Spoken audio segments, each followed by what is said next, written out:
Alright guys, welcome back to F1 News. In the wake of the Saudi Arabian Grand Prix, Lewis Hamilton believes the Red Bull RB19 is the fastest Formula 1 car ever with respect to its competition. Hamilton says even when Mercedes were fast, they weren't this fast, and says it's the most dominant car of all time. Is he right? Is he wrong? Or is it straight up too early to tell? Very much intrigued to your thoughts in the comments. Hit the like button if you enjoy. Subscribe if you're new as always. If you guys missed all the drama around Alonso yesterday, he had the podium, he got the podium taken away. Russell had the podium, and then Alonso tweeted this out just a couple of hours ago. Allah, he says, with this phenomenal picture of himself here to about 109,000 likes because the podium went back his way after the decision was overturned. Aston Martin went to the FIA and said, hey, there's been 7 times before at least where teams have touched the rear jack against the car, which is what they did while serving penalties, and there was no penalisation. That's what they got the penalty for, was because the rear jack was touching the car. That constituted, for the FIA's perspective, in working on the car, and Aston Martin didn't agree with that. They didn't think they should have got a penalty because in previous times,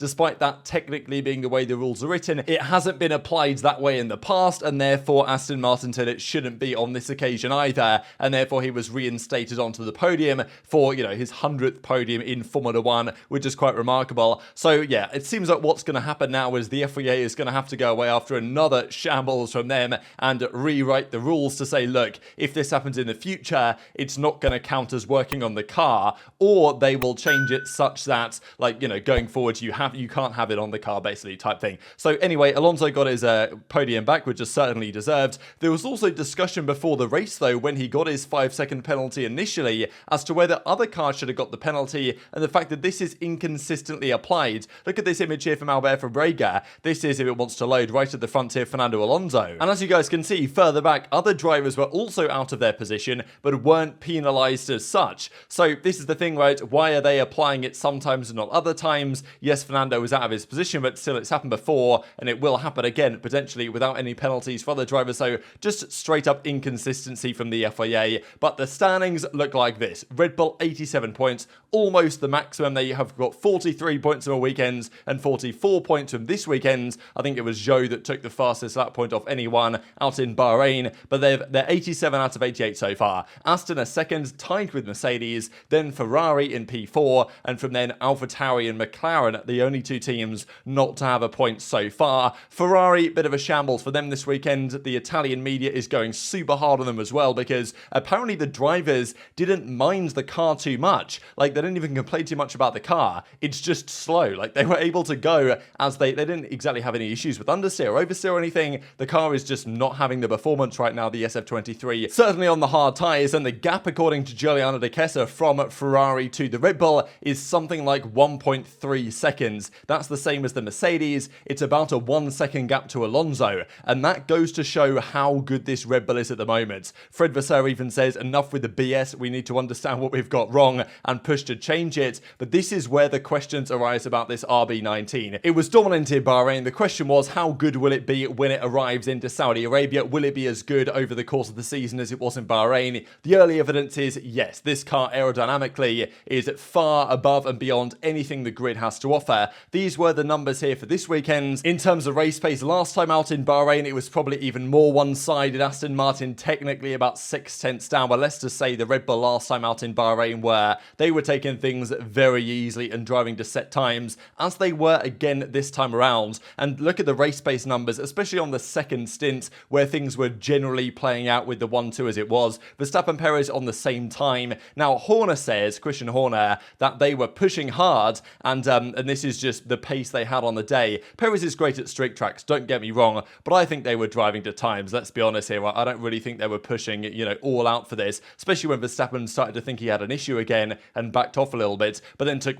2 seconds out of Perez on the last lap when he went for the fastest lap attempt. Alonso was about a second down, 9/10 or so. Russell was about just over a second. Hamilton 1.2, but of course he was on the mediums towards the end, so expected he'd have more deg than the other guys, and then Sainz and Leclerc behind that. So there's about a second a lap gap here. A lot of that will be in a straight line, I'm guessing, based on their straight line performance, and the overall gap in the Grand Prix was 26 seconds back to George Russell. Well, actually it was 21 seconds back to Alonso. This was after the penalty had been applied before it was then removed. And this, of course, was a safety car roughly halfway through the race, so you can think on a full race distance, they could have been pushing up towards a minute. Certainly if Max Verstappen Verstappen had started from P1, that might have been how it went. And the gap wasn't too far off that in Bahrain. It was a 40-second gap to Alonso. 50 seconds was the closest Mercedes on the grid that weekend. And that's the gap they're putting on the field, well, 2 races in a row. A 1-2, this time they had the fastest lap for Verstappen. Last time they didn't. But regardless, it's been an unbelievably good start to the season. Christian Horner says they were going flat out. But I do wonder if there's an element here of Red Bull trying to do what Mercedes did a few years ago when they had a dominant car in the 2014 era, right at the start of the turbo hybrid era,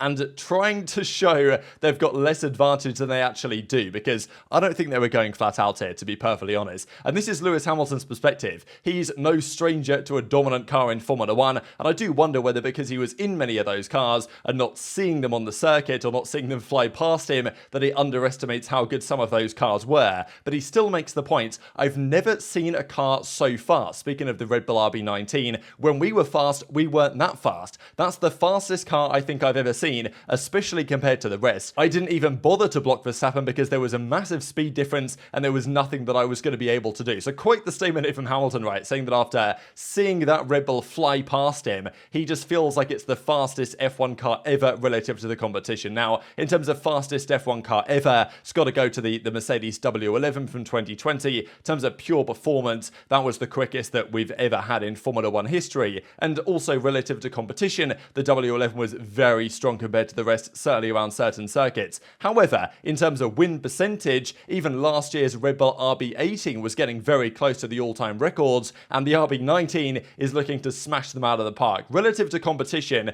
this Red Bull is in the conversation for most dominant cars ever. We are, though, only 2 races in, and it's got to be said, coming from Hamilton, it's quite interesting given some of the cars he's had in his career. And obviously this was the statement, it's the fastest car I've ever seen. So let's look at some of the numbers and see whether this plays out. Now, it's only 2 races, we're here into 2023, but we know that in a straight line, I don't know how they managed to extract so much straight line performance with the DRS Open, honestly, Red Bull. It's unbelievable how they have the fastest speed in Sector 1 during the corners, but also the fastest by a mile in a straight line, especially compared to the top teams. So these are the records for the seasons with most wins by a single car. So McLaren at 1988, Mercedes 2016, obviously it would have been even better without even 2014 some reliability gremlins, and also the Spain incident in 2016. And then you've got the Ferrari era, 2002, 2004, when Schumacher was at his peak in those cars. And last year, the Red Bull, I think, got to, 17 of 22 last season, which put it on a very high level. But in terms of dominance of cars compared to the competition, this is a pretty good metric to see. Obviously, so far, Red Bull are 2 from 2. Back in 2014, Mercedes had, they dominated that season as well. But the first 2 races, they had a 1-2 by an absolute, it was an absolute cakewalk, right, in 2014. But at least in those eras, I think the reason why there's more frustration maybe from the fans nowadays is they've suffered an experience of dominance from the Mercedes era for the last 8 or so years.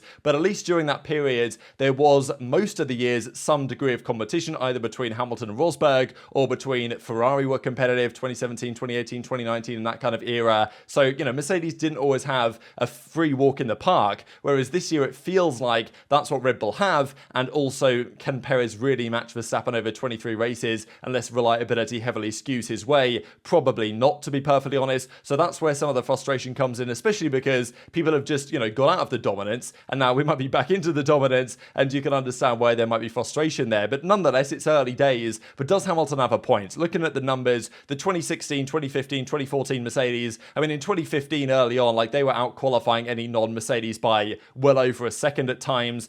2014, of course, was outrageous at the start of that year. There was this moment, of course, during Bahrain when the duel in the desert happened. A safety car restart occurred, and within about 3 laps, they'd put the entire pit straight on the rest of the grid's head, to be honest, and they separated themselves about 25 seconds in, I think, 16 or 17 laps. So that was a good second and a bit, distance they were putting on the field that year. That was pretty much the opening race of the season. And of course, they're pushing very hard to Hamilton and Rosberg to try and win this Grand Prix that Hamilton Hamilton eventually did. But even in more recent times, you know, the W11 and other cars have put some serious gaps on the rest of the competition. And Hamilton is no stranger to a dominant Formula 1 car. However, the pure performance right now from an aero perspective of the RB19 might be the greatest differential that we've had, because in the early Mercedes days, their advantage was partly aerodynamic, but was from a significant percentage their turbo hybrid engine. They had by far the best engine at the start of the 2014 season, and it was so much so that Paddy Lowe admitted, they turned down their engine. They rarely ever used full power because they feared the rules would be changed to try and rein them in. So they hid performance in their engine because their engine was a good second a lap quicker probably than anyone else on the grid had access to. So that gave them a large chunk of their performance. Whereas, does the Red Bull have that much engine advantage? Maybe in terms of ERS, we know that Honda's kind of battery deployment has always been very strong. Now, is their engine that much more powerful though? I'm not so convinced really, unless they are actually still turning down the engines anyway, which would be very scary for the competition. But let's just say they're not. From a pure aero perspective, if they're extracting 1 second on the field from pure aerodynamics alone, like that is maybe the most we've ever seen in Formula 1, because as I say, the Mercedes dominance was partly engine related, which other teams caught up to. Their aero advantage maybe wasn't ever as strong as what Red Bull seem to currently have. Now, there's obviously going to be some debate on this. It will take probably a few more races to get the full picture. We've been to Bahrain, we've been to Saudi Arabia. If they want to around Melbourne, a circuit that's never been that strong for them historically, that is a serious statement. And even Ted Kravitz gives his thoughts on this and says, look, the speed that Verstappen was able to pass him, on the straight, the moment he opened his DRS was pretty remarkable. He doesn't understand how it's possible. Many people are asking the question, how are Red Bull extracting 20 mph advantage from their DRS, whereas other teams cannot extract anywhere near that amount? They will raise questions. You can understand why. Toto Wolff doesn't seem to be going quite as far as Hamilton, but he does say that Red Bull right now are as dominant as Mercedes were right at the start of the hybrid era, which based on the numbers we looked at is probably a reasonable comparison enough. And depending on the way you look at it, it could well be considered the most dominant car of all time, but I think it's going to take a good few races from now to see whether it is truly the fastest. And by the end of the season, Red Bull might have just committed all their resources to next year's car, and therefore it doesn't, on the balance of things, look like the most dominant car ever. But right now, it certainly is up there, I think, in my opinion, because the RB18 was close, and this car's better in absolutely every single way. Hit the like button if you enjoyed, subscribe if you're new, take care, and I'll see you next time.